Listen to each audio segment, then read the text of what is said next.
I had a lady in about 6 years ago. I looked in her mouth and said, I think you might be pregnant. And she goes, what? What? I think, and suddenly when you have that Diet Coke or something, it tastes so sweet, you just don't like it. And then when patients come and see me, they go, oh, Johnny had his Mars bar. It's fine because he brushed his teeth afterwards. It's like, okay, that's not how it works. But you're saying that, say, someone that's on, that pre-diabetic line and maybe they haven't had their blood sugars tested, you can potentially see that in their mouth in terms of the symptoms that they're getting. Yeah, we can see it in the mouth, and also the healing is much slower as well. He was like, what do you mean you don't want amalgam filling? And I was like, well, I don't want one. And he was like, well, it's completely safe. It's completely fine. I was like, okay. I just went, okay, I still don't want one. And January this year, they banned them in the UK. So dental amalgam fillings are illegal to be put in the UK. And the number one sort of disease in the world is tooth decay. I'm changing dentists, you know that. I'm sorry, but it's like... That's 3 swear words in sorry. one sentence. We have a very, very, very interesting guest. So as many of you know, we had Dr. John Roberts on before. He's another dentist friend of mine. And at one of our events, he introduced me to a dentist called Dr. James Goolnik. And when I came across James, I just remember this guy walking towards me, big smiles. And I was like, this seems like a really nice guy. And then I got to know James and we started talking and he introduced me to his book, which I'll let him explain because he'll probably do a lot better job of it. And as we started talking about his background and what he was doing in dentistry, I was a little bit taken aback by his knowledge. And so we connected on LinkedIn and we started talking and just having a conversation. And I thought, you know what? We need to get this man on the podcast. We need to get his knowledge in front of people and go for it. So Dr. James Goolnik, or should I just call you James? James. James, fine. Okay. Thank you so much for coming on the channel today. Really appreciate it. Thank you. And hi, Tracy. Thank you. Yeah, really excited to have you here. Yeah, I saw your last podcast, Vitamin D, lots of quotes. I was like, okay, these are lots of references I need to know now. So and we bought the test kit, which our team are really loving. So thank you very much. So thank you for inviting me. It's very exciting to get some more conversation about dentistry and how it can make a massive impact on oral health and general health in general, really. So where should we start? Story at the beginning. So yeah, tell us about yourself. I think I introduce yourself. I think I can't do an introduction as best as you can. Fine. So I'm a dentist. So I still work 5 days a week in people's mouths, and I love it. I love what I'm doing. I love the transformations. But in the last few years, I've realised that actually it can make a bigger impact. So I've always loved having conversations, and I've been in my last practice I was in for 23 years, and actually it's great to see what worked, what didn't work, see people as kids growing up, having relationships, getting their family in and everything else, and seeing the impact I can make on their general health and well-being and the conversations we have. And even though sometimes they're only 5-10 minutes, but we're doing it every 6 months, so I get to see their development, seeing what's stressing them out. I can tell when things change, and it's remarkable. You see somebody for years and years and years and go, I had a lady in about 6 years ago. I looked in her mouth and said, I think you might be pregnant. And she goes, what? What? I think you might be pregnant. And we look at it, because I've been seeing her for sort of 10 years and watching her gums, and I could see the gums a little bit more inflamed, and she's always had really good oral hygiene, but I could see there's more inflammation, more bleeding, and it's just different texture of saliva. And I said, I think you need to get tested. So I tested that night and sent me a message saying, you're right, I'm pregnant. Damn. She didn't know. She didn't know. Didn't know. Oh, she was trying, but she didn't know.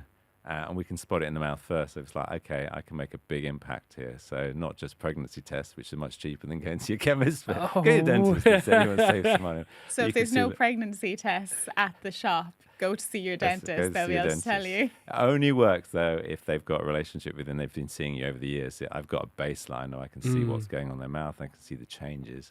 That was like, okay, I can make a big impact here and looking at things. And I'm always been into more holistic care and trying to reduce sort of the toxic load that we have in our bodies and saying, okay, what can we do about it? And everyone knows they shouldn't be eating sugar.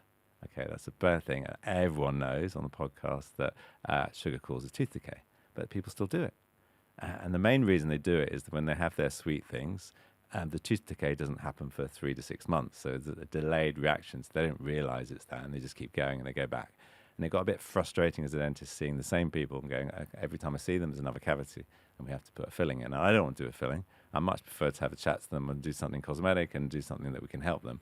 But putting another filling in, it's like, okay, there must be a better way of doing this, and trying to educate people. And people know about it, but they forget about it. And if it was the fact that you had your donut and 10 minutes later your tooth would fall out, you'd stop having donuts. And it's trying to reduce that gap of the time that it takes from eating something bad to having a problem with it. It's like, okay, what can we do about this?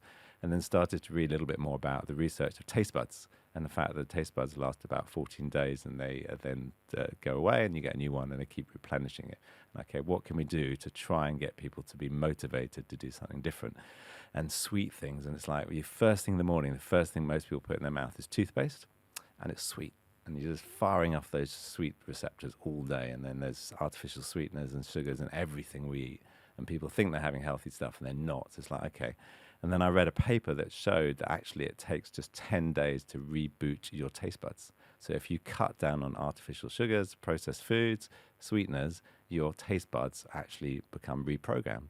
And suddenly when you have that Diet Coke or something, it tastes so sweet you just don't like it. If you do it for 3 or 4 days afterwards, you'll get back to your normal thing. But if we can get through that 10-day buffer zone of getting people to reprogram it, actually things taste completely different. And so what the idea was, okay, how can I get people through that 10 days? And that's why I wrote the book, Kick Sugar. And I got with a nutritionist and a recipe coach as well, and a chef who's a friend of mine. And we developed sort of 14 days worth of recipes. We've got breakfasts, lunches, dinners, and looking at things without processed food. It's all cooking from scratch.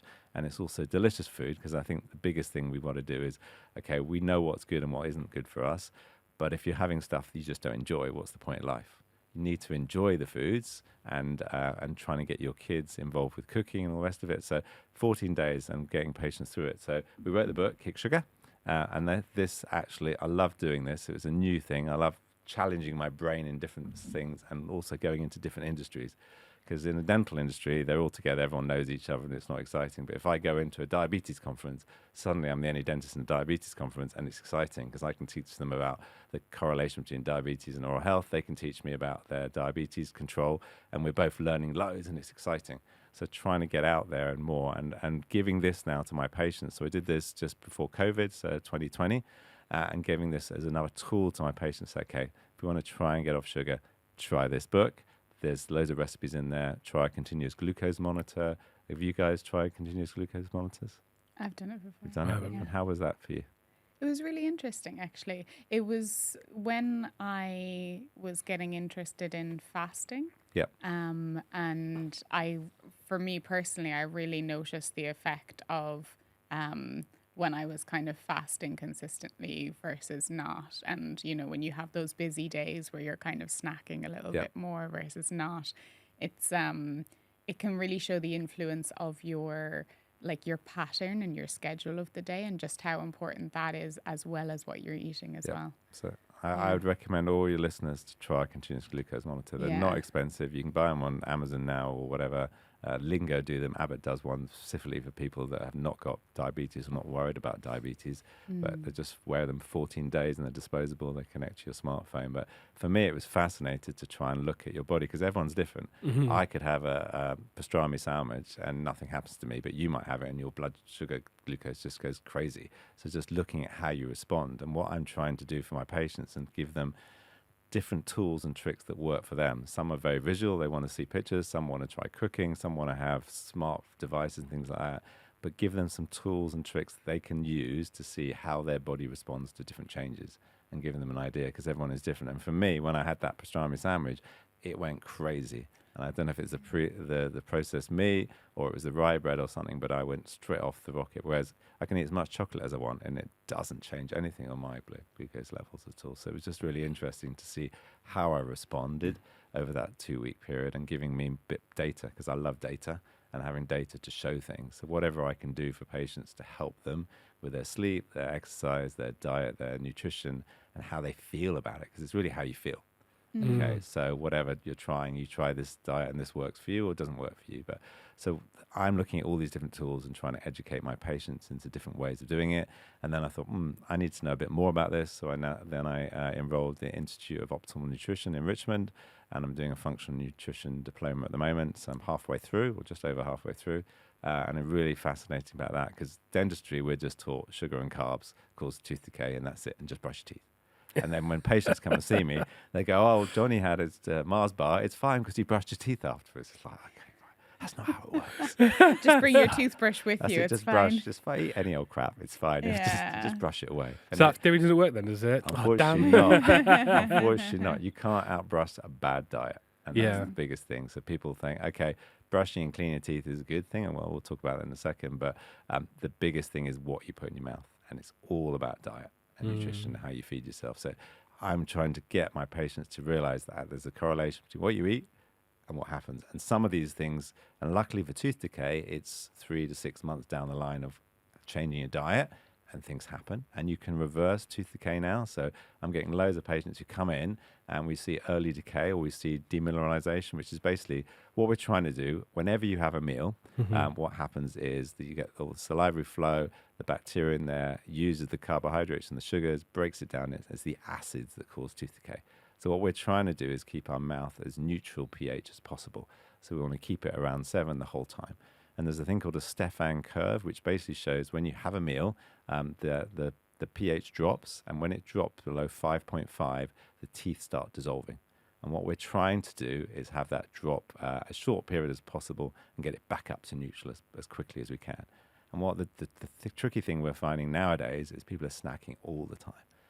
Every hour they're having a crisp or an apple or whatever, they're just constantly grazing the whole time. So we never get a chance for the mouth to sort of go back up to pH of neutral again. So it's just constantly acidic, and we're getting loads of erosion, which is basically where the enamel dissolves, and you get your teeth much thinner, and they become really sensitive. And the biggest sell at the moment in the UK of toothpaste is sensitive toothpaste. So Dilly, you need to bring out sensitive toothpaste because that is the big growth area. People are getting older, they're keeping their teeth longer, gums are receding, the roots are exposed, but also they're snacking all the time. So the number one thing I want to get for my patients is to try and increase the gap between food, and then ideally not eat or drink anything sort of 3 hours before bed, so therefore the sleep is going to be a lot better as well. But trying to look at the snacking. So we give patients our diet sheets, go through what they're eating and drinking, and see if we can do just little nudges, little tweaks, because people are not going to sustain massive changes. If you just tell people, cut out processed food, cut out sugar, don't do this, don't do that, they just give up. Or they do it for willpower for a few weeks and then they'll just give up again. So if we can do little nudges, little changes. I really love BJ Fox. I don't know if you've read Fogg. I don't know if you've looked at any of his work. He's a behavioral scientist, and he looks at how can you add one thing on. So, for example, most people know they need to floss and brush their teeth, but a lot of people don't floss. And how can we zoom in on that face? Don't say nothing. What are you talking about? Don't say anything. I have good teeth, okay? Well, we mightn't. We have to wait We'll and find see. out. We'll find out. We're going to do a live examination. Oh, please later on. don't. Or is that in part 2? I'll just use pregnancy as an excuse. That's it. Normally everything's they're there. great. Nothing. Pregnancy or breastfeeding, just throw it. Okay. So the thing is, what we find is that people know they need to floss, they just don't do it. And they find it's a faff, or it's really hard to do because they haven't done it for years, and they get floss stuck in their teeth. They get so many people who come in to see me, and there's bits of floss stuck in their teeth. And it's like, I know, because they're seeing me the next day, like, I've got to get that floss out, otherwise James is going to have a go at me quickly. And it's time to floss, and they haven't done it for a year since last time, and they realize they get a bit stuck in there, and they can't get it out, and they all panic, and they come in with a bit of floss stuck in between the teeth. Oh, wow. So what we're trying to do is disrupt the microbiome, and what's happening is when you're brushing your teeth, you're getting about 70% of the bugs off your teeth, but the last 30% is stuck in between the teeth. And unless you get something in there regularly to disrupt the biofilm and to get rid of the bugs and the food debris, you're going to get bad breath and you get tooth decay. So we want to use something, and BJ Fogg was talking about micro habits and small nudges. So what we can do is get somebody to say, well, everyone brushes their teeth. Everyone in the world brushes their teeth, but some of them may only do it once a day. So when you brush your teeth, floss one tooth. That's it, just one tooth. You choose which one it is, or you go to your dentist, they'll tell you which one's the most sort of aggravated. Okay, I'm just going to floss that one tooth. And after doing that for a week or so, you feel like, I'm suddenly flossing my teeth. Really? It's only one tooth, but you're flossing one tooth. You get the habit, and you're I might as well do another one, and another one. And then suddenly 6 months later, you're doing the whole mouth. And then you've made a transformation. So doing those little things and try and tether it to something else you do already. So if there's something you always do already, do that. And that's really worked for a lot of people. So we're saying when you're younger, floss works really well to get in. And for kids, the floss picks are brilliant. So yours is a little bit too young yet. But I was going to ask, at what age do you generally usually recommend? 6, Usually six around to 7. 6. Yeah, the baby teeth are still there, but just doing, and it's usually the lower front teeth that get used to because you've got big salivary glands on your tongue, and it pulls under there, and you produce a lot of tartar or calculus, which sticks to the teeth.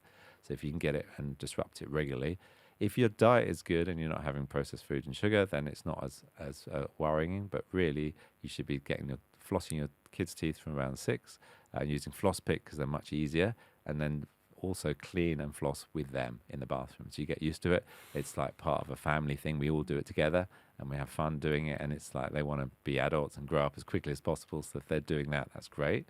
So floss picks. And then as you're an adult, we're going to be flossing all your teeth everywhere. So you start with 1, get up to doing 32 teeth. But as we get older, our gums shrink slightly naturally and the gaps get bigger. And then when you're flossing, it gets a bit lost. So that's when we suggest using sort of little brushes, interdental brushes. The common brand is TP, it's a Swedish brand, but or you can use sticks or whatever you want to use to get in. And what you're doing is trying to disrupt the microbiome as much as possibly regularly. Just once a day is enough. And loads of evidence to say that actually do it before you're brushing helps. So you dislodge the food and then you brush it all away. So if you can, floss or use a pick before you brush.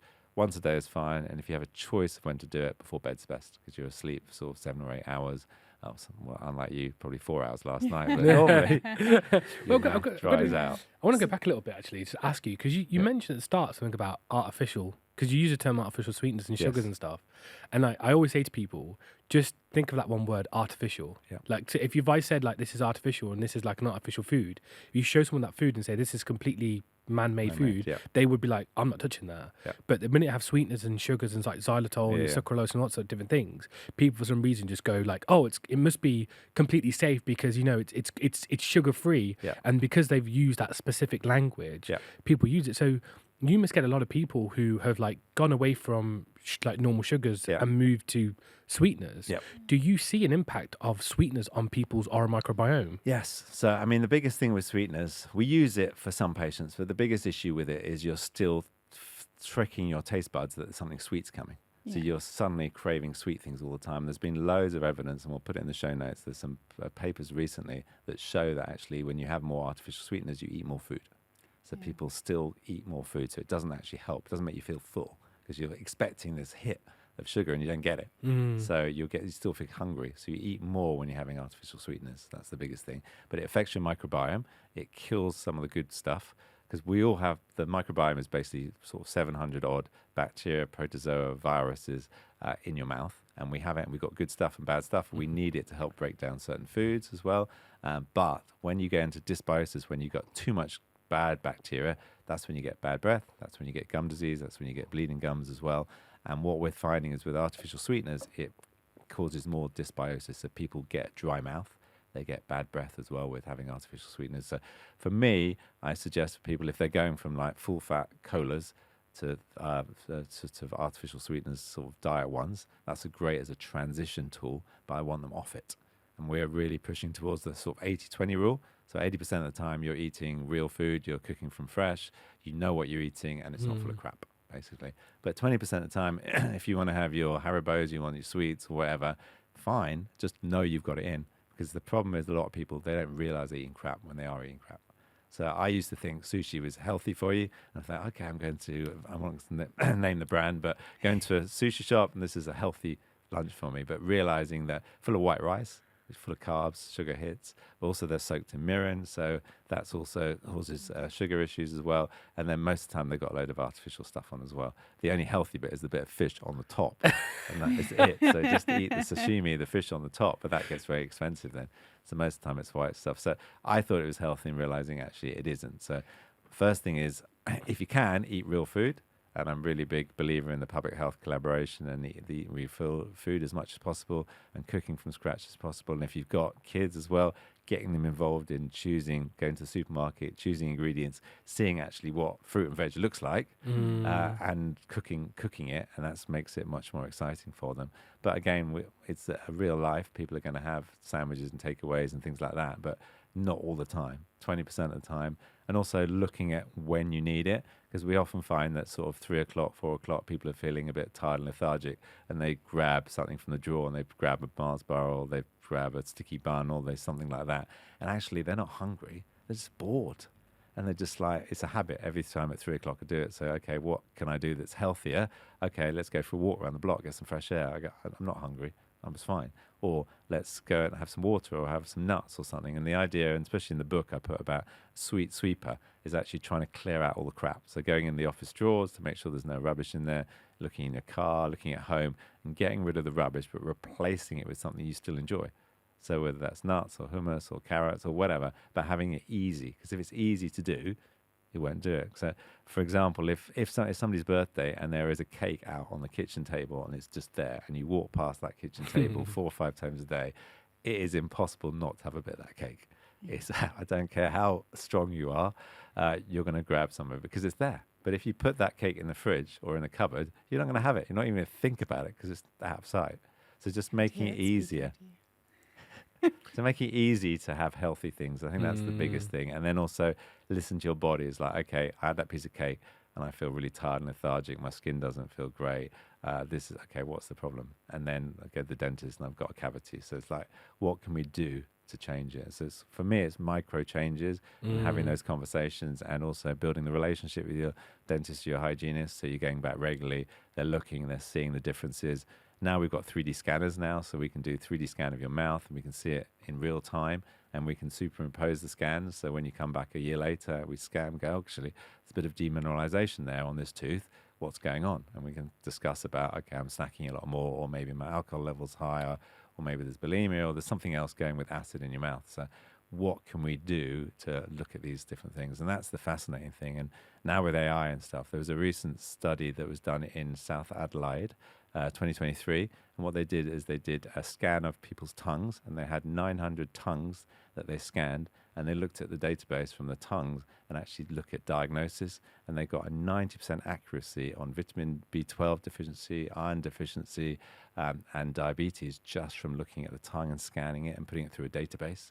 So there's going to be a period where you go into a dentist, they're going to do a digital photo on this thing. It's going to go into AI, and it will tell you, actually, I think, Dilly, your vitamin D needs boosting.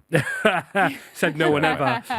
You know what's interesting, right? Tongue. Is because I always laugh at people whenever like you've been around, you're at the ION, you're doing a study in there, and everyone talks about the microbiome. They're always a big, massive, and you look about gut health, and they'll always point towards the gut here. Yeah. Well, this is the gut. This is the gut. I say to people, I say, where do you think it starts? It doesn't start. 100%. It doesn't start down in your intestines. It starts here. I mean, we've interviewed Dr. Myhill, Dr. Tina Pearce, John Roberts, and all these different people. The IBS, like Abby Owens, like she was really good, and we sat with them and all of them, and everyone just the whole story starts this.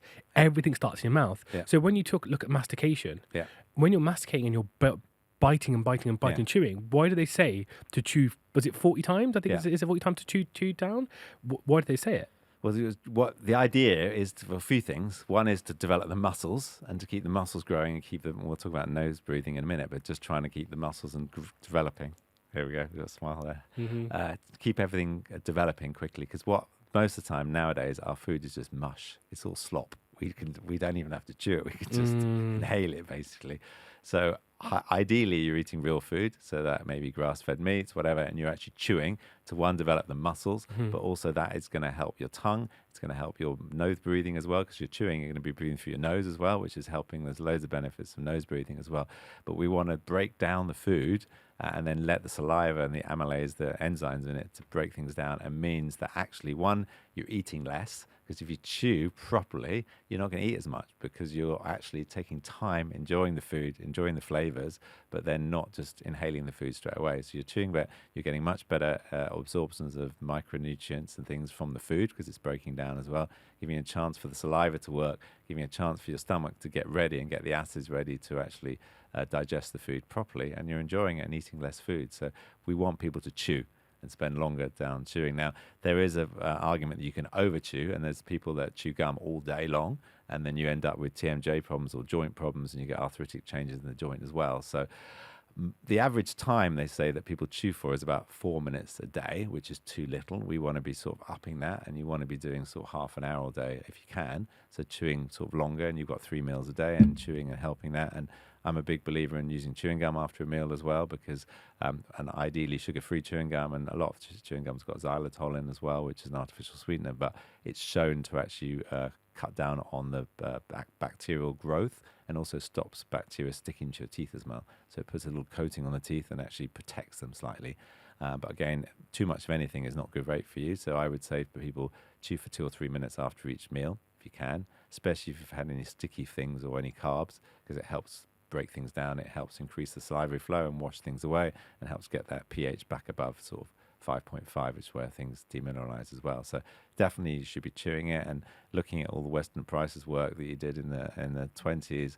Amazing dentist out there. He was a pioneer, but people don't even know about him at the moment now. But his book is incredible. It's bloody thick, but it's an incredible book. And he went out and looked at the sort of natural population and sort of industrial population and saw the difference. And the big thing he noticed is they had straight teeth, and they had no decay. And it was all down to their nutrition, their diet, and the fact that they were chewing seasonal foods. They were having the fat-soluble vitamins as well. And we talked about grass-fed meats, but we also talked about butters and things like that. And they weren't having all the processed stuff. They weren't having the grains and the sugars and the carbs that they were having. And there was a massive difference. And because they were chewing more, their muscles were growing and developing. And especially for kids, things were getting more, there was more space. So they didn't have to have teeth out. Because in the Western world, what we used to do is you get, and including in me, when you get to sort of 12, 13, you would just go to the orthodontist, they'd automatically take 4 teeth out and stick braces on you for 2 years. And that's it. And then everyone ended up with basically narrow arches, and everyone had problems that they were all mouth breathing because there was no space in their mouth. Their tongue took up all the space, and there was no space at all to get to breathe properly. So then they had narrow, gaunt jaws. They were having kids who were having sort of dark shadows under the eyes. There was sleep apnea. There was ADHD increasing, and just people were not breathing properly. And then I love James Nestor's book, Breath. I don't know if you've read it all, but all about trying to teach people how to nose breathe. And if you look at TikTok now, it's gone crazy with this mouth taping. I think it's gone too far now, because everyone was like taping their mouth with duct tape. It's like, okay, can't breathe. So typical modern world, we need something extreme to, have us consider just a basic concept. Yes, it's like just breathe through your nose and just teach yourself, and just practice. slowly do that. And actually, if you're taking time to eat and chew, you have to breathe through your nose. Okay, otherwise it's not very attractive. You're opposite somebody and they're trying to breathe through their mouth while they're eating. Doesn't really work. So just trying to get people to breathe through their nose. And I started when I was going to the gym and stuff, and just trying to, when you're doing basic cardio, just trying to teach yourself to start to breathe through your nose, because that makes a massive difference. Because not only you're filtering the air much better as well, because your hair's got no little hair fibers and things like that. It's filtering all the toxins and all the rubbish and the pollutants and out of the thing. It warms up the air as well, so it absorbs better as well. But you're actually getting your mouth to function properly, and you're not drying it out. Because if you're breathing through the mouth all the time, you dry the mouth out, and saliva doesn't have its healing properties, and you get tooth decay, and you get more likely to have tooth decay. You get more likely to have mouth cancer as well, sensitive teeth as well, and staining as well, because they're drying out all the time. So, and bad breath. So try and teach your listeners to breathe through the nose. You can try mouth taping. I would start with people just doing a little bit just over the front of their lips, and not covering the whole thing with duct tape. So you can break face wax.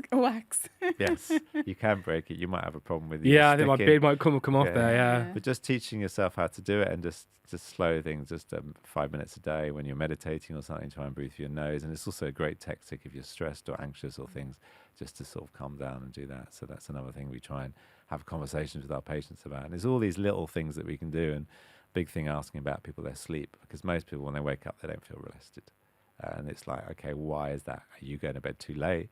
Is it your diet and you're eating too late close to bed? Is it you've got sleep apnea? Have you got snoring? Is there something else going on in your life that you're too stressed, you're sort of tossing and turning all night? So having those conversations is great, because it's an entryway. It's okay, what can we do about it? What can we do? And it might be just doing an overnight sleep test. And now they're really, it used to, when you have a sleep test, you used to have to go to hospital, wire up to all these electrodes for for the night, and like, okay, sleep here. There's lights on and there's machines beeping. It's like, okay, I don't know anyone who's going to sleep in that sort of environment. So nowadays you can get these disposable tests. They're like £80 or something. You've got a pulse oximeter on your finger. It's got a little probe on your chest as well, and it just looks at your respiration rate, looks at your posture and where you're moving, looks at oxygen saturation and heart rate as well. So it can actually say to you, okay, yeah, you sleep in your own bed. It connects to your smartphone, and it gives you really real-time data. And it's really interesting to see, okay, well, perhaps there is an issue here. It may be you're slightly overweight, and therefore sort of muscles are not as toned. You're getting a bit older, and your tongue, when you get full asleep, your muscles will relax, your jaw drops back, your tongue drops in and blocks your airway. And it might be that a lot of the partners are sending them in and go like, can you see my partner? Not me. But I just can't sleep because it makes so much noise. It's like, okay, what can you do about it? And for me, it was interesting doing that as a journey. It was like, okay, what can I do about it? And I found, personally, when I sleep on my back, that's when I snore. But when I sleep on my side, don't at all. So I just bought something from Amazon. It's like a wedge. I put it under my mattress. And it means that when I sleep on my side, and in the middle of the night when I turn over or move, I hit this sort of wedge, and it just rolls me back on again. So it's a really simple, cheap way of doing it. I found, like, I think when I speak to John about it, about sticking my tongue into the roof of my mouth. Yeah. And that just, like, naturally now, like, my resting position is to put my tongue at the top of my mouth. Yeah. And it naturally makes you just breathe through your nose. Yeah. And like the mouth breathing thing is fascinating. I just can't stop laughing about the chewing bit, because all I can see is just Rav.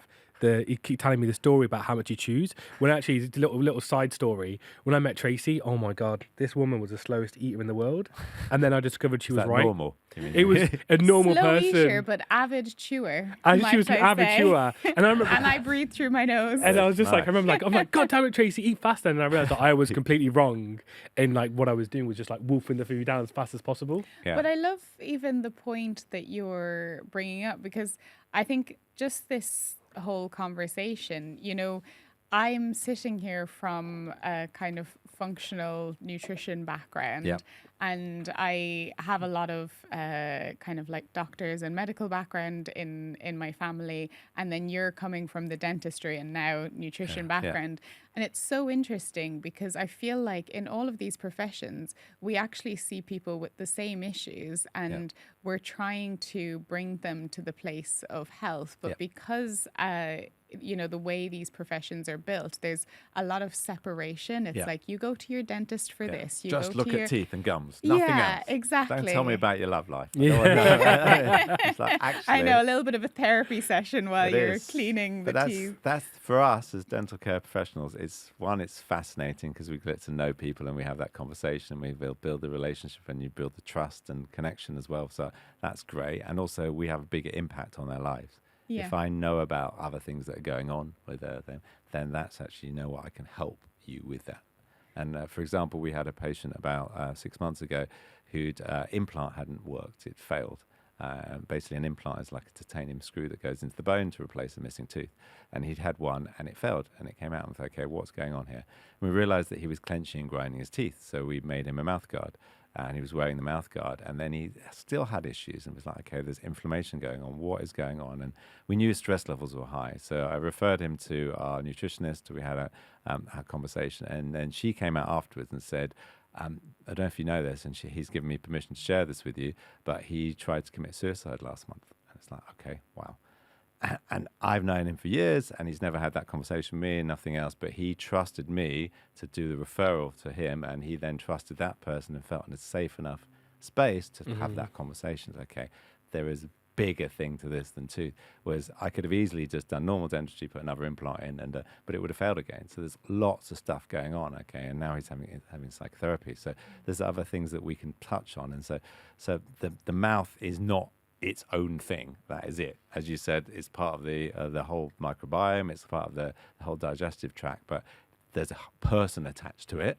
And for us to get dental care that works and long term, and the ideal dental care is no care, and they come in and we just have a nice chat about life, have a look around, everything's great, no inflammation, really great, and then we see them again in maybe 2 years, because if somebody's got a good genetics, good diet, knows what's going on in their body, and will come when there's an issue, and we don't need to see them as much. But there's other people that I would see every month because there's lots of going on. There's lots of stress going on. There's lots of inflammation that I can see in the mouth. So if there's bleeding in the mouth, what else is going on in the mouth? And I think that's one thing that people are misconception is that it's normal for your mouth to bleed. It's not. When you spit in the sink and you see blood, you need to do something about it. You need to stop and ring your dentist straight away and book in. Because if you wash your hands in the morning and they suddenly bled and there was a sink full of blood, you would not just dry them off and go, that's all right, I'm going to work now, it's all fine. You wouldn't. And it's the same thing in the mouth. If it's bleeding, inflammation, danger. And there's a big correlation, and you see loads of stats about difference in pregnancy, different diabetes. You look at Alzheimer's, you look at cardiovascular disease, you look at all these different things, and they're saying, well, mouth health, and there's the bacteria they find in the mouth, they've often found in the brain afterwards, and there's correlation with that. People don't know whether it's correlation or causation and things, but the big thing we've got to realize is that inflammation is not good in your body. You shouldn't have inflammation. That is a sign that something is going on. And we want to do something about it. And if we can do something as simple as teaching you how to brush and clean your teeth and showing you what tools are best to use, and we get the inflammation down, there's no bleeding, that means your immune system is not being triggered. That means the rest of your body can function much more efficiently. And the big connection, there's a bidirectional link between diabetes and gum disease. That's the big one. There's loads and loads of evidence of that. I've got so many patients that are diabetic or pre-diabetic, and we can improve the mouth health. We find HbA1c improves. We can get them off diabetic medication as well. So that works really well. So having a connection with that. So if you're listening to this and you're pre-diabetic or you're worried about it, if you haven't seen a dentist or a hygienist in the last 6 months, go get your bleeding score done. And ideally, you want a bleeding score of under 10%. So we would check that for you and see what's going on. And there's simple things you can do, like disclosing tablets, which is like a vegetable dye, and you do it in the evening, and you just basically chew up this tablet and then rinse around the mouth, and it shows you where the bugs are, and you can actually physically then brush them off, and it gives you a good idea of showing you how to do it and making it easier, because most of the time you can't see it. And the other thing that a lot of people can do is when you use floss, do it and smell it, or get your partner to smell it. And if it smells disgusting, there's a gum issue as well. Interesting. So you're saying that, because obviously people that have been diagnosed with diabetes will know, okay, there's something going on. Usually I would say they're not going to their dentist still. But you're saying that, say, someone that's on, that pre-diabetic line, and maybe they haven't had their blood sugars tested, you can potentially see that in their mouth in terms of the symptoms that they're getting. Yeah, we can see it in the mouth, and also the healing is much slower as well. So we find whenever we're doing any surgery, we do an HbA1c test for them, a chairside test, and we'll actually have a look and say, okay, there's an issue here, and then we'd refer them back to their GP to investigate a bit further. But it's just having those tools and tricks to have the conversation. We want our dental care to be ideally no dental care, but then if we're doing something, we want it to be successful. We want it to work long term. And if there is inflammation or there is uncontrolled blood glucose levels, it's not going to heal as well. It's going to take much longer to heal. So we want to check it, and that's why we use your vitamin D testing for all our implant patients and all that. Whenever we're taking a tooth out, we want to make sure it heals as quickly as possible. So whatever we can do to optimize the patients before we start. And that's the biggest thing as well. And looking again your tox prevent systems as well. So if we're removing dental amalgams, I know we're going to have a chat about that, metal fillings. I haven't done a metal filling in 25 years. Wow. And January this year, they banned them in the UK. So dental amalgam fillings are illegal to be put in the UK from January. For any age, because before it was just like pregnancy, like pregnant women and so moms. 2018. Even on the NHS dentists, I remember there being like, if you pay a bit more, you can get the non-metal if you go for the My previous dentist was really angry when I said I don't want an amalgam filling, and he was like, "What do you mean you don't want an amalgam filling?" And I was like, "Well, I don't want one," and he was like, "Well, it's completely safe, it's completely fine." I was like, okay. I just went, okay, I still don't want one. I wasn't going to argue with him. You're not going to change his mind. I'm not going to change his mind. I was like, I'm not going to change your mind. As long as the nice guidelines say it's okay, it's okay. Yeah. The thing, silver amalgam fillings have been around for hundreds of years. They work. So first of all, they do work. But what they do is just fill holes. Okay, they don't strengthen the teeth. They don't protect the teeth. They don't look particularly attractive as well. And they can cause cracks over the years. And the issue we've got is in the UK, and there's been loads of sort of debate about amalgam. Is it good for you? Is it bad for you? Is all these different things. Mercury is a toxin. Okay, and there's in amalgam fillings, 50% of it is mercury. Then there's silver, tin, and lead, and sometimes a bit of zinc in them. But basically, mercury is a toxin. If it came out now, it would never pass any tests at all.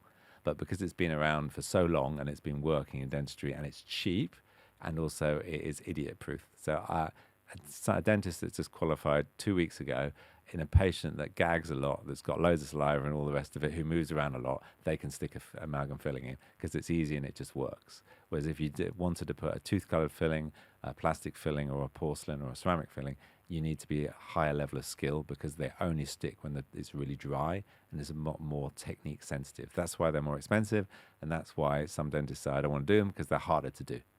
But we shouldn't be doing them. And they've been banned, and they banned them on the environmental basis, not anything else. Basically, they leach into all our wildlife, and they kill plants, and they infect the land, and they can't get rid of it, and it's in there for years and years, and then it goes into our food train, and then we eat it again.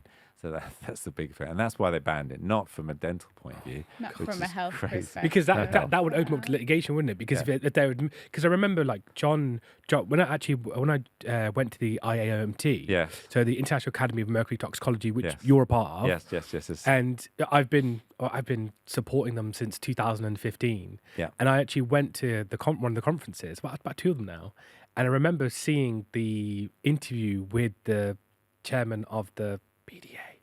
I don't know if I'm allowed to say anything.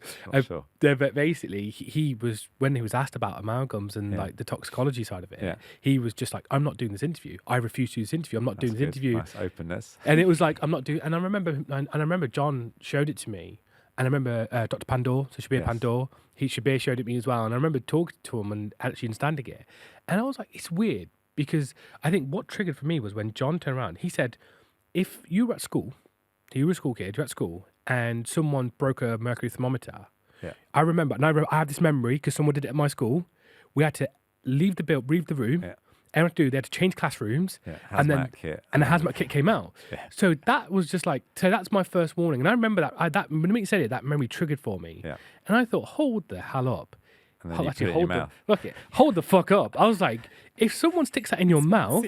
Yeah, and then it's being released all day. They show all the time. You get the most mercury release when you put a brand new one in and when you cut one out. So you've got to be careful how you cut them out. But there's also when you have a hot drink, like you just had your coffee, it's going to release mercury because it's the heat. When you start chewing for 40 minutes, that's going to release more mercury as well. So that's the issue. And I don't want people to panic. And if you've got a mercury amalgam filling in, first of all, get it checked to see if it's okay and healthy and there's no decay and there's no issues at all. But when you take them out, you've got to be really careful, because that's when you get a big spike in mercury release.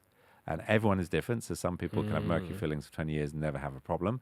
And then suddenly they move into a house that's got mold. And suddenly that's another trigger on their immune system. The mold on top of the amalgam in their mouth then triggers some autoimmune system. So it's actually looking at different triggers and trying to reduce them. So first of all, I wouldn't put a mercury filling in now. So if you have the choice, do not put one. Even if your dentist says you can put one in, don't put them in. Okay, that's the first thing. And then if you're having other health concerns, then go and see your dentist and see whether the mouth might be the connection to one of the triggers and one of the extra things. Often it's not the only thing. It's not having a mercury filling is causing your sort of lupus or it's causing your rheumatoid arthritis, but it is another strain on the immune system. And okay, how can we safely take it out? So first of all, it will be, when's the best time in your life to take it out? When can we optimize you first? So we have a whole sort of amalgam protocol with our nutritionists. So we start them on selenium, NAD, vitamin C. We look at increasing fluid intake as well. And you do that 2 weeks beforehand. So your sort of immune system is ready, waiting for it all. Then when we take it out, we use the IRMT protocol, which is the smart amalgam removal. And if you look on their website, you'll have a list. I'm accredited, so the first level is SMART certified, where you do the amalgam removal test. Next one is accreditation, when you know more about nutrition and the connection to that. And there's 4 of us in the UK that are actually accredited. And what we do then is we cover the mouth with rubber dam, which is like a latex-free rubber that covers over the top, so the tooth goes through it. We seal it. And then we use sort of a chlorella around there to block everything off as well. We then cover the patient head to toe with a gown as well. We use oxygen so they can breathe through oxygen. And then we have a sort of high volume aspirator, which is like a big Dyson suction. Basically, it sucks all the vapors off. We're covered with everything as well. And then we chunk the filling out. So we cut it into sections and break it into sections, take it out again. Then we clean it again with activated charcoal, disinfect it, and then we put something. We use ozone a lot, which I'll talk to you about in a minute, and then build it up with either a BPA-free plastic filling or a ceramic filling on top as well. And then they do another 4 weeks afterwards of the detox as well. So that's the best way to sort of flush it out the system as well. But again, you need to don't rush into these things and check it. So that's really important. So if you're someone listening that potentially has these fillings and you're interested in getting it out, you should be looking for a certified smart dentist. certified dentist to go through it. And your general dentist may know how to do it. Just make sure they take the protocols for it properly, because you're going to get a massive spike in mercury if you just drill it out normally, because the normal drill produces loads of heat and vapor and gets it out. So it's quite simple to do.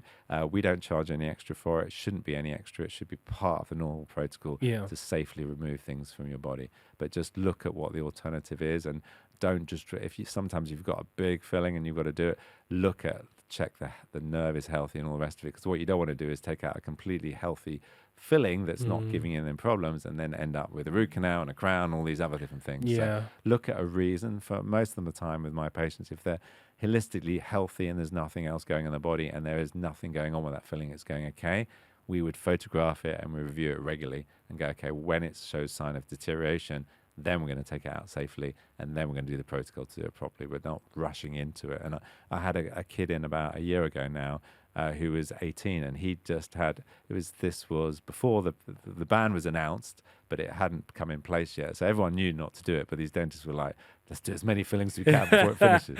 So he's 18, and they put an amalgam filling in. And it was a big one, and it was his only cavity. And I said, well, did they talk to you about diet? And all that? No, just put filling in. It's like, and his mum goes, I want it out. And I was like, it was only put in a few weeks ago. And in the end, we decided not to take it out because it was a really deep filling. He just had it in. There was a chance if I go back in again, it could have caused inflammation. It could have caused a root canal, it could have all the other things. And he was generally healthy, had no other issues at all. And said, okay, you've just had a filling in. I'm not going to take it out now. It's one amalgam. You're healthy. There's no other issues going in your body. All the rest of it, we're going to monitor it, photograph and review it. When the right time to do it is, we'll replace it and put something healthy. And that's what we decide to do. So I know some dentists will take everything out that's amalgam, but there's got to be a time and place. And also we got to look at the harm, because if he ended up doing a root canal and then needs a crown, how much harm have I done to an 18-year-old when the tooth was essentially healthy? So looking at different things. One of the things I love using a lot of is ozone. I don't know if you know anything about ozone. Like I said before, like just moving on to what you're saying, because with the protocols you're talking about with the smart protocols and stuff, because that's literally how we kind of came into the arena because of the fact that Toxprint binds to mercury. That was one of like the main patents was on that area.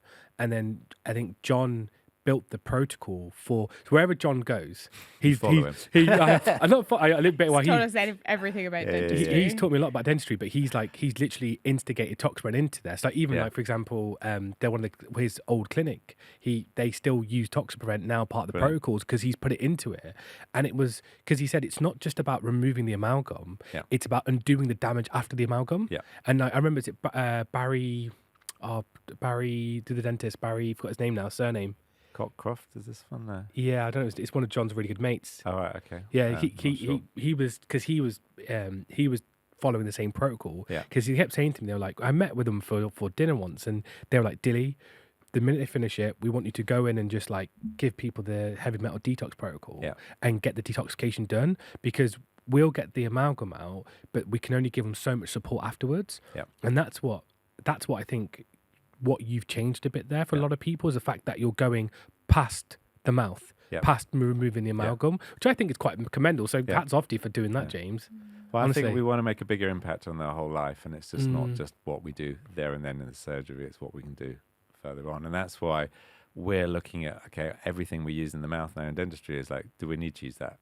Is there a healthier or more holistic alternative? And that's when we came across ozone. 5 years ago came ozone. And ozone is basically O3. So it's medical grade oxygen with another oxygen bolted on.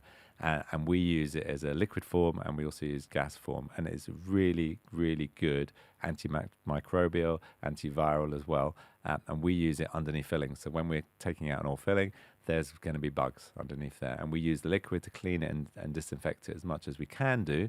And then we put a new restoration in. And that works really well. We use it for gum disease. If we found a sort of a deep pocket and there's some bleeding and pus or something going on, we would flush it with the liquid to disrupt the microbiome, and then we use the gas as well in there, and that works really nicely. So it's natural, it works really safely. There's loads of evidence in America that it's all over the place. Ozone, there's people like it, but in the UK hardly anyone uses it. So we had to get everything over to America, but patients love it, and we use it for the hygienists. So instead of normal just water, we use ozonated water as well, and it just helps flush out bacteria. And we're finding that people respond much, much quicker. They heal better. If you take a tooth out, for example, a lot of dentists would just pull a tooth out, and that's it, you're done.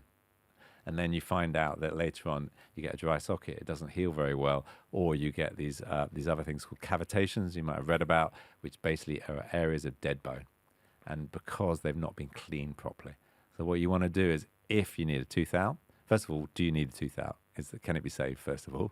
And then, for example, for wisdom teeth stuff, do you need to take it out? And then if you do take it out, really important that it's cleaned properly afterwards. There's this ligament that holds the tooth into the bone. So a lot of dentists will just pull the tooth out and that's it.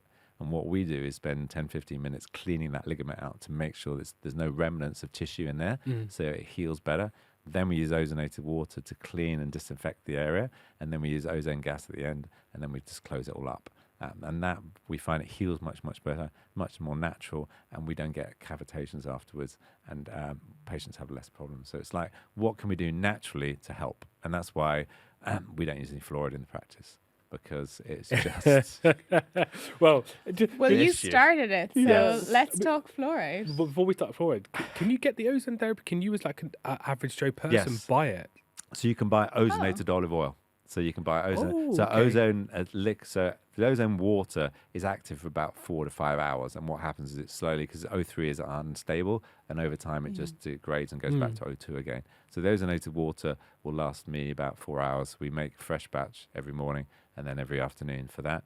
And then ozonated gas only lasts half an hour. So when I fill it up into my syringe, I use it straight away, and that's it. So none of that is stable for a normal consumer to use, but you can get ozonated olive oil. So you use extra virgin olive oil, and it's industrial made. So they sort of bubble oxygen through it for overnight, and you get ozonated olive oil, and it's great. So if you suffer from cold sores, ulcers, things like that, if you've got an infection in the mouth or gum disease, or you've had ozone treatment in your dentist, they can give you a jar of ozonated olive oil, and that lasts months, and you can use it to rub it in there. Can you give us a link for? Can we put it in the link? Yeah, we'll put it in Yeah. the links. Show you can buy it from Amazon and things like that. But I I know what I'm like buying it. later. Ozonated olive oil, it's great stuff. So, That's so interesting. Let's move to fluoride then. The fluoride Fluoride. conversation. Da-da-da. I remember I sent you this message. Right. So give everyone a bit of background. James put up a post Oh dear. on LinkedIn about fluoride. Yeah, And- follow me on LinkedIn. Yeah. I'll link your. I'll put your LinkedIn profile on the show notes. But basically, he put a post about fluoride. Yeah. And can we mention You can, so the well, fluoride the don't have chief to put the name. the chief of the Fluoride Society put his response to it Yeah. because you basically talked about the link between fluoride and IQ, if I remember Yes. correctly, Yeah. because they've changed the legislation in some states in the USA. Yeah. And in I basically commented because under the You new like controversy. You like it's not stirring up. it's not a case that I have like a massive spoon that I add in. No, I'm joking. It's to do more so with the fact that I was reading some of the new agendas coming from the government, Yeah. and one of us that like they're going to add more fluoride Yeah, they now want to fluoridate the whole water. in the into UK. north of England. Yeah, so they want to make sure it Crazy. fluoride's into it. And so I just said, well, actually, this is bullshit because realistically, we've got fluoride in toothpaste, you've got fluoride in tap water, Yeah. and now they're saying they need to like make sure that there's everyone's brushing their teeth 2-3 times a day. So how much fluoride is actually Yeah. enough? And I commented that, and I said like the laws needs to be changing because if it's affecting people's IQ, because we're now told that you need to drink water. So we know that we drink water every day, Yeah. but they keep saying tap water safe, tap water safe, tap water Yeah. safe. So if the person's consuming 2 to 3 liters a day, which they should be doing Yeah. anyway, that's a lot of fluoride on a daily basis. And then the toothpaste. So I said, like, where's the safe part of it? And then the chief of the Fluoride Society commented, Yeah. and he was like, "You're completely wrong." And I'm not going to read what he said out, but it was a very one-sided opinion. So tell me, from your research, your evidence about fluoride in dentistry. So, as a dentist, I was drummed into my fact that fluoride is great for us. We use fluoride in everything we can possibly put, varnishes, everything's got added fluoride. Some filling materials get added fluoride. And spending 5 years at dental school is like fluoride, and that was it. So I was like, came out of dental school, okay, everyone's got a fluoride. It's like we're all fluoride deficient, obviously. It's like the whole world needs fluoride. Deficient. It's like, okay, Added to your coffee. yes, put it in, and it causes no harm. And then we had a little 10-minute lecture on fluorosis. So if somebody's like going mad and eating 6 tubes of toothpaste a day, there's a possibility they might have fluorosis, which is basically you get these little white spots on your teeth and sometimes brown spots in your teeth where there's too much fluoride, and it's in your bones as well. So fluoride gets ingested. And it took me a while to like, okay, I'm in practice for a few years. Okay, is this true? And I mean, then looking more about diet and nutrition is like, okay, what causes tooth decay? And it's not because you've got a lack of fluoride, okay? It is because it's full of sugar and carbohydrates. That's the issue. So first of all, if your diet is spot on and you're not having that and you're not snacking, you don't need any toothpaste, okay? And one of my things I put on another post was, do we need toothpaste? And we don't need toothpaste. So if you're really spot on your diet, you don't need toothpaste. You can brush with just water, because what you're doing at the brushing is you're disrupting the microbiome, you're removing stain, and you're removing food. And that's it. But then you look at toothpaste a little bit more. You say, okay, why do we put things in toothpaste? Well, first of all, some people put abrasives in there to remove stain, and there's whitening agents to people make it brighter. They put things like spearmint oil and things to make your breasts taste better and feel better as well. But then they're putting fluoride in as well to help harden the teeth. Now, the evidence is that fluoride does harden teeth, and it does make it more resistant to acid attack, which is the issue at all. But it only works in a topical effect. So it has no effect if you swallow your toothpaste. If you're drinking all fluoride water, it will not make any difference. It is, if you're drinking that glass of water with fluoride in, it's the 5 seconds it is past your teeth will have the effect. But by the time you lick your lips and everything, it's gone. So it causes no benefit at all. So there is no evidence to show drinking fluoridated water will help your teeth at all, or your bones. So that's the first thing. But they are looking at mass medication. How is the easiest way? Because we've got a global tooth decay problem. I mean, in the UK, the number one reason that kids from the age of 5 to 9 get admitted to hospital is for general anesthetic to have their teeth taken out. And that's been the last 10 years in the UK. It's not got any better. We've all had fluoride in the water. Fluoride toothpaste is not getting any better. And the number one sort of disease in the world is tooth decay. That's the first one. It's like, okay, we've got all this problem. What's the easiest way? They're just like, okay, mass medicate everyone. That's it. That's the answer. And the problem is most kids don't drink water anyway. We don't know how much they're having with cooking and things like that, and what they're having. They're buying drinks and things like that. We have no control of what they're having. And there's no evidence to show it works. Fluoride works as a topical effect. And the big improvement we've seen in tooth decay is when they put fluoride in toothpaste in the 1960s. That has helped reduce tooth decay in some areas, so using fluoridated toothpaste. But if you step back a bit and say, actually, why is there a problem? It's all the diet, it's all the junk food, it's all the crap, it's all the snacking. So if we go back to the root cause and say, okay, let's focus all the money, all the marketing efforts, getting rid of all the snacks, all the rubbish food in the supermarkets, put real food in, but buy one, get one free offers on peppers and carrots and healthy stuff rather than all the chocolate and all the crap. So that's the first thing. If we can put the money there and the effort they're putting towards educating people, educating parents, and that's the best time, is when somebody's pregnant for the first time, they're really interested in learning about it. They want to have a better life for their kids. They want to do better. They don't want to have tooth decay and issues like that. What can they do? And that's all about diet and learning about that and nutrition and giving their kids real food and giving them a chance earlier on. So that's the first thing I would say. Work on that first. There's no reason to have fluoride in water. I know we're here in Coventry now, 300,000 of the population have got fluoridated water. So people worry about that, and you can filter it out. So you can use RO, reverse osmosis, and there's also aluminium filters you can get that can remove the fluoride as well. So if you're drinking water, that's the first thing, filter it out because it's not causing you any benefit at all. Then looking at toothpaste. Now, fluoride does work and does harden things, but there are better things because we don't naturally have fluoride in our body. So first thing is work on diet, things like that. if you're having snacks and you're having tooth decay and issues, okay, what can we do about it? And there's a product called hydroxyapatite, which is actually in our bodies already. So it's basically calcium and phosphate. It's in our teeth already. The teeth are the hardest substance in the body, and they don't regrow. Like the skin can shed and regrow, teeth doesn't. Once they're worn and damaged, that's it.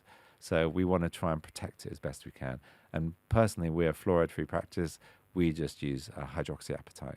And there's loads of different types of hydroxyapatite, but the evidence is on the nano. So that's the smallest micro particle size. It gets into the sort of enamel tubules and helps block the tubules, so you get reduced sensitivity. So if people have got sensitive teeth, hydroxyapatite toothpaste or varnish is really good for sensitivity, but it also reduces tooth decay. And there's been lots now of evidence to show that it's as effective as fluoride in reducing tooth decay, and it's natural. You can swallow tons of it. You're not going to have any problems. There's not hazardous warning signs on the packaging not to have it. It's slightly more expensive than fluoride toothpaste at the moment. That's because it's not mass marketed as much. It's coming down. It's getting cheaper and cheaper. You can buy a tube of good hydroxyapatite toothpaste for about £9 now. So it's getting cheaper and cheaper. And when it gets that, I would think we're moving towards that. And the Scientific Committee of Consumer Affairs in 2023 did a report on it and said 10% nano hydroxyapatite is the one to go for. That's the safest one. That causes no harm, and it's as effective as fluoride of reducing decay. So we use that as toothpaste. There's loads of different companies that do them. You don't have one yet. That's the next thing to do. But there's loads of different companies out there that has a hydroxyapatite toothpaste. And there's also now hydroxyapatite varnishes we can do. So in the surgery, if somebody comes in and they've got sensitive area, or we've got early sign of tooth decay, we would go through the diet and protocol with them. We can put this hydroxyapatite varnish on them, and then we get to review them more regularly. And we've now got AI tools that we can scan the tooth and see as it progresses and hardens over time. And most people, once they see an early cavity, they go, okay, let's reverse it. We can reverse it in 3 months.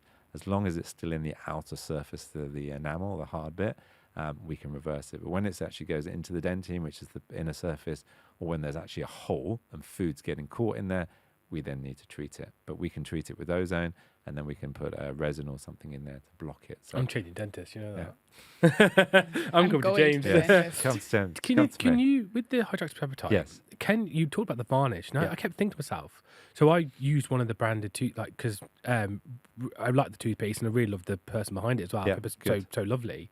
And I started looking at it, but can't you just create like a gum shield, Yeah. put the hydroxyapatite into it, Yes. stick into your gums at night, Yes. and sleep with it overnight? Yes. And is there like anything that you know that's available that's like that you could do? Because I No. guess you don't want to do it with the toothpaste, do you?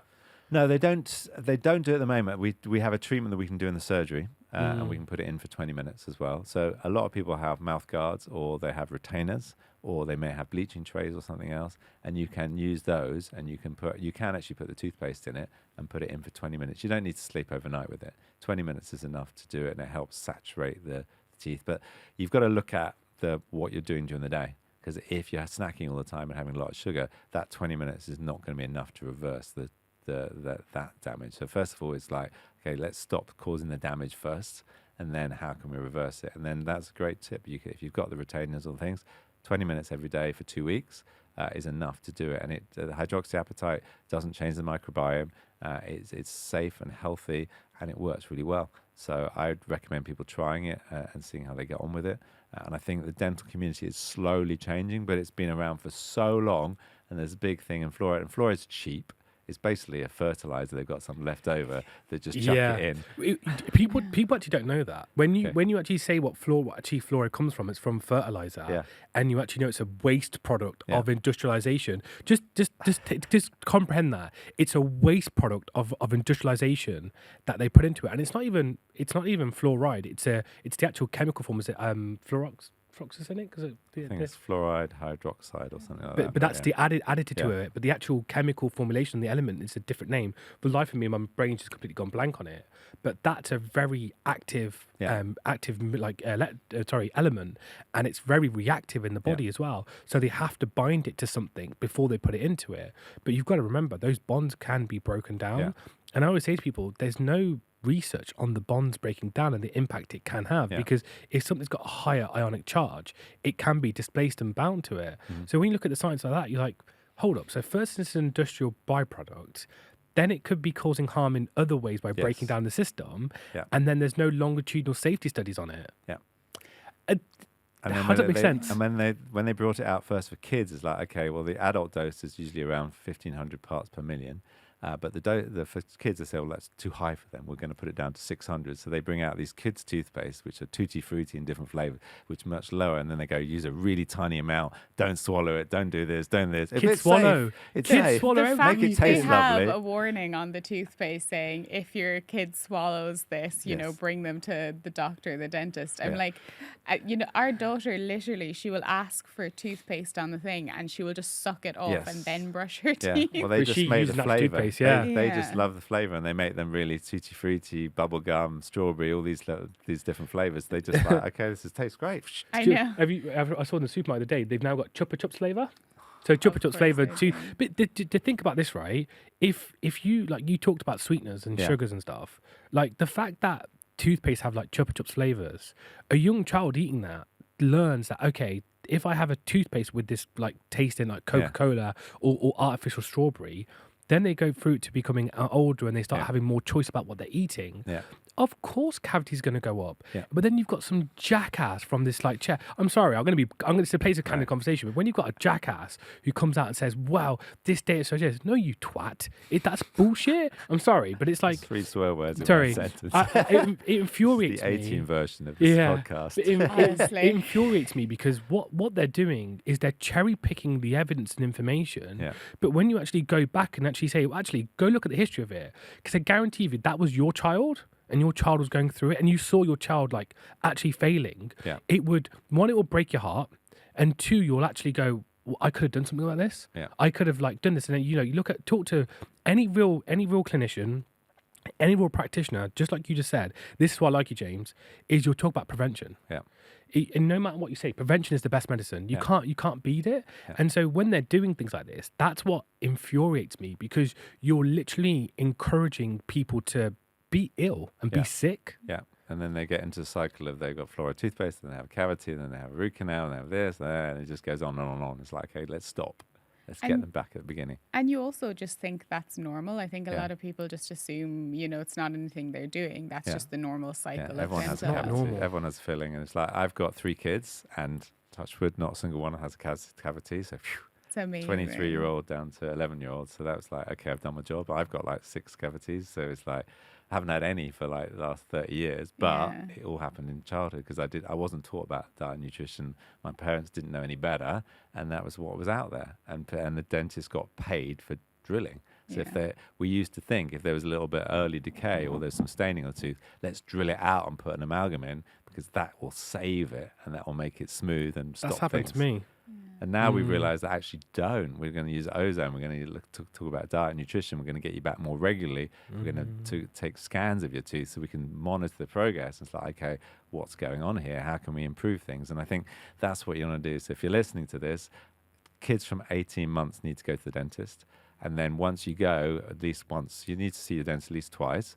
They'll tell you how often you need to come back. So some of my patients will come down every month. Some will come every 2 years. And some see the hygienist every 3 months. Some see the hygienist every 2 years. It just depends on how well you're looking after things, your microbiome, your genetics, your diet, and your previous history of dentistry. So coming in and getting things checked regularly is really important. And we can help educate you on different things. My favorite, and I brought one, but it's in my bag, so I have to show you later, tongue scraper. That's my favorite tool. Do you use a tongue scraper? You look shocked. We just bought a copper one. We just bought a copper one from we're using copper water bottles now. Yeah. And we've just bought a copper tongue scraper because of Yes, there's I've a got lot a of evidence copper on one. it. Okay. Well, tell me. tongue scraping. Yeah. You're not tongue scraping yet. I tried it years ago, but just kind of it's Yeah, just a bad habit that habit. hasn't Yeah. stuck. But I think maybe partly the reason for that is because I didn't do a full deep dive on kind of the evidence Why, and yeah. like the why. Yep. So I'd love to hear from Yes. you. So I Yeah. love tongue scraping. That's the first thing we put into people's sort of habits they're not doing usually because it's really quick and easy. Just once a day, 3 scrapes and you're done. It's really simple. You can actually use a spoon. So you don't need okay. anything massive thing. You can go whatever you want. I've got the 2 favorite ones I've got. I've got a recycled plastic one that I quite like as well. There's a company that uses the recycled plastic, and I've also got a copper one. So, which is the metal's got much better properties to do things, and they last you forever. The copper ones, I mean, my one's 10 years old. They should last you 20, 30 years, so they're pretty good. Obviously, you don't share them with your partner, so it's one scraper per person. One scrape per person, but it's just 3 scrapes. And what you're doing is you're disrupting the microbiome, but on your tongue you've got little hair, these little cilia, and what happens is food particles get stuck in these hairs and get trapped there. And what you are trying to do is to clean them out. So first of all, when you do it, after 3 or 4 days of doing it every day, just before bed, so floss first, brush your teeth, 3 scrapes, and you're done, and then just rinse it under the tap. And what you'll notice after 3 or 4 days, your taste buds will taste different. You'll suddenly taste more intense flavors because you've got rid of all the debris that's stuck in between these hairs and blocking the taste buds a little bit. So that's the first thing you do. Breath smells better. So we'll have to ask you too afterwards if the breath makes a James, difference. smell my breath. So your partner will appreciate it. Yeah. And then there's loads of evidence to show nitric oxide improvement. So you get more production of nitric oxide, which is a regulator for blood pressure and heart rate. So that's another thing that works really well as well. So 3 reasons to do it. And I would definitely recommend people do it. You can use a toothbrush, but the toothbrush is not as efficient. It'll take you about a minute to do it, or it sort of over time the bristles get worn and damaged, whereas a tongue scraper lasts for years and they're only sort of 3 or 4 pounds. So I definitely tongue scrape, and kids should be tongue scraping. I was literally going to ask. I don't come across a lot of dentists talking about nutrition in general. No. But you did mention vitamin D earlier in our conversation. I'd love to know from the perspective of your work, what is the relationship you're seeing between vitamin D and oral health? So first of all, we're noticing with vitamin D that majority of the UK population is suboptimal on vitamin D. So that's the biggest thing. So people don't realise that. So they think, I go out in the sun for 10 minutes and I'm fine. I go on holiday, go for a month, a year, and I'm fine. I get my vitamin D. Quite a lot of patients come to me when they're on vitamin D supplements, and when they go away, they say, I stop taking them when I go to Spain for 2 weeks. It's like, there's too much sun. I don't want to overdose. It's like, it's 2 weeks. Or okay? it's the summer, even like, it's the summer in the UK. I won't take it for 3 months. I'll just pick back up in the winter. So when I started doing my ion thing, that was the first thing I did, like vitamin D supplement. Okay, first thing I'm doing straight away. And then second thing I did was bought your testing kit. So thank you for that. So what we're finding is that people aren't healing as well. And we're finding that, and we found it by accident when people were taking longer to heal after taking teeth out and going, okay, what's going on? And then we send them to their GP and they do a load of tests, and we ask them, can you add on a vitamin D test? And we find that they're suboptimal, or the NHS says, no, you're alive. Like, okay, you haven't got rickets. You haven't got rickets. That's okay. As long as you've got rickets, that's that. You don't need anything. There's no evidence of vitamin D doing anything else but rickets disease, right? And are you taking your 400 IU, which is the same dose for a child as it is for an adult or a pregnant woman or someone who's older? I'm not going to name the thing, but they go into a very famous health food store and buy their brand. Or chemist and buy their brand. It's like multivitamin's got everything. That's it. One tablet and I'm fixed. Yeah. 100%. And then I say, have you tested? Do you know what your levels are? No. So the first thing is that we send them testing, and we before we had your test kit, we used to send them to Randox Health because they're all over the country, and we just send them a link, and people would get their test, and like, okay, wow. And everyone was getting HbA1c and vitamin D routine. That was it, because we want to know how well they're going to heal. There's any inflammation going on, and then we started putting CRPs into testing and looking at other things. And it's like, okay, well, I'm not a doctor, I'm not medically trained to analyze those, so when I get the results back, okay, I need to send you to GP. And they go, please don't send me to GP. I'll never get an appointment, and they won't, and they'll just give me drugs, antibiotics. That's it. Everyone gets antibiotics. It's like, okay, so we need to start looking at functional medicine and saying, okay, who will interpret it? And that's when we started reaching out to the functional medicine group, and they like root cause. We want to look at these different things and find out, okay, if you're vitamin D deficient, what is going on? Is it something else in your diet? Is there an absorption problem? Is there other things? So they start looking at all these different things, and then what are you supplementing? What type of supplement? Is it actually bioactive? Is it the right type of vitamin D or not? So that's what we've looked at from a dental point of view, from healing, and also for implants. So if somebody's missing a tooth, we used to put titanium implants, and now we're also putting zirconia or metal-free implants because people don't want metal in their body, but realizing that actually they don't heal as well and as fast without that. So we actually thought, okay, we're going to test people and look, and that's when we found that astonishing rate of people with suboptimal vitamin D levels. It's like, okay, what can we do to try and help it? Because we want our treatments to be successful. We want it to be one-off and done. and they're happy. So what other things can we do in the protocol? Can we go through their sleep and see are they energized enough? We had a lady booked in on Friday to have a tooth out and put an implant in. Did the test back, 25.7. Okay. Wow. We cancelled the appointment. She's she's on your supplements, and we're going to get her back in 3 months' time, retest, and then do the extraction.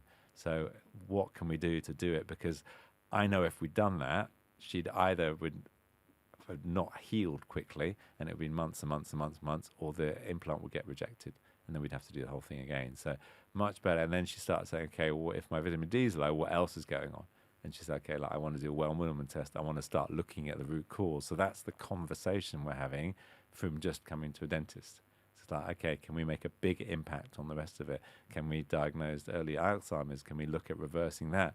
All the different correlations that are there is, okay, what is going on? Can we make the body healthier through the mouth? And we're realizing we can. And that, whether that's for vitamin D, whether it's for amalgam removal, whether that's just talking about diet, lifestyle, stress, clenching, all those different things, airway breathing, getting kids in earlier, so getting them in from 18 months and trying to have that conversation. Is that okay? One, to make sure they're not anxious about going to the dentist because they have nice experience. They don't come every 2 years and have a filling done. It's like, okay, everyone we put off if that happens every time. But if you come in and you get stickers, you get rubbers, you get stationery, because kids love stationery, you get all the tech they play around, and we do 3D scans of their teeth and go, this is cool, and start doing all that and try and make it more of an interactive experience and a more pleasant one, and not when we're doing invasive things. And we can then say a big improvement if we go, okay, if we start you now on these myofunctional appliances, get you teaching breathing through your nose, you don't need orthodontics at 10. We can train all that. You don't need all these other issues. So how can we sort of do that? And I think that's where, for me, that's where dentistry is going, is actually more of a total body approach. And if your dentist doesn't know somebody that does that, go to and refer to somebody who does, or have a referral network working with functional nutrition, functional medicine as well, and actually looking at it and giving the patient a bit more power to make the changes and choices. And if they decide they want to eat rubbish and come back every 6 months, then that's their decision, and they know that's what they've dealt with.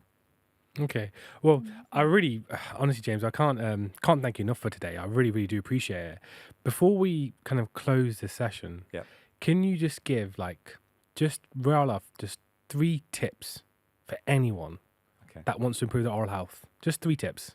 3 tips. Okay. So number 1 tip, tongue scraping. And I don't know where the video is, but we'll do a quick script. I'm going to do a live demo. Go for it. Oh, nice. Live demo. Ready? So it's really easy. If you feel like you gag a lot, look in the mirror the first time you do it. Okay. So you're going to open your tongue, put it far back, 3 scrapes. You just push down gently. You don't have to push hard. Gently. Ready? 3 we go. Done. Finished. Tongue scraping done. All right. So that's easy. That's so first thing, tongue scraping. Do it once a day, We're on ideally it. before bed. Okay. That's the first thing. Second thing is cut down on snacking.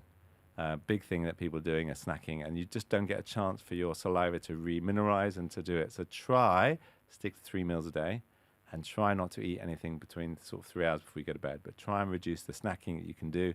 And if you are snacking, try and reduce it so the gaps are bigger and bigger between snacking. So that's the second thing. And the third thing is, I would say, look at your toothpaste. Look what is in your toothpaste, because there's so many toothpastes that got titanium dioxide, which is basically a colorant, does no benefit at all for you. Some have sodium lauryl sulfate, or SLS, which is a foaming agent, which makes it feel like it's cleaning, but isn't, and is causing people loads of mouth ulcers and sores as well. So you want to do that. Avoid any antibacterials like triclosan, a lot of things like that. And I would be pushing for a fluoride-free toothpaste. So a hydroxyapatite or a natural one like you guys do, because you don't need anything like that if your diet and nutrition is spot on. But the most important thing is go and see a dentist or hygienist and get a personalized report for you. Thank you, James. Honestly, Amazing. Thank you so much. I genuinely think this is one of the funniest and most in-depth conversations we've had. And I really appreciate your time and taking the time out to come out for us. And I definitely think we're going to have you back on again to talk a bit more about diet, I think. I have so let's do many that. more questions to ask you. I've never felt so excited to go to a dentist, but Hey. I'm going to book an appointment. Book in Optimal Yeah. Dental Health. Yeah. We're in London. Yeah. Are Dentistry. you actually, for anyone that's listening and is Yeah. based in London, are Yeah. you still accepting Yes, patients? we're accepting new Okay. patients. So, and if you've got any questions, we get loads of people usually two send their here. x-rays and stuff. Yeah. Send them in if you want an opinion on different things. You want me to chat to your dentist about how they can look at a holistic approach to their mouth, and I'm very happy to chat to. Oh, amazing. So for anyone that maybe can't get to London, you offer a service where you can review their We can review the case x-rays and have a look and things. We also do 15-minute discovery calls if they want to have a chat about it and you want me to educate their dentist about different ways, whether it's smart amalgam removal or looking at diet and nutrition as well. Because my whole idea is to impact more than just the patients that I can physically see, and how we can do that, whether it's through the book and education things. So actually work on it, because I want tooth decay not to be the number one reason kids go to the dentist. We need to get that down to like number 30. Okay, like much more important things to go to the hospital for.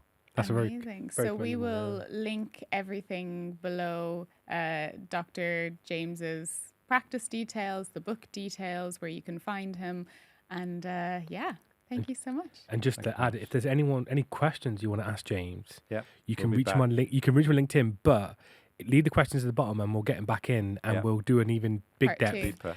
And I think the next thing is to get the chair of the Fluoride Society on, and we'll get them all on. let's do a debate. head-to-head conversation, get the science out there, and we'll do Yeah. it from there. But Sounds great. thank you, I love James. it. Forward to it. Thank you so very much.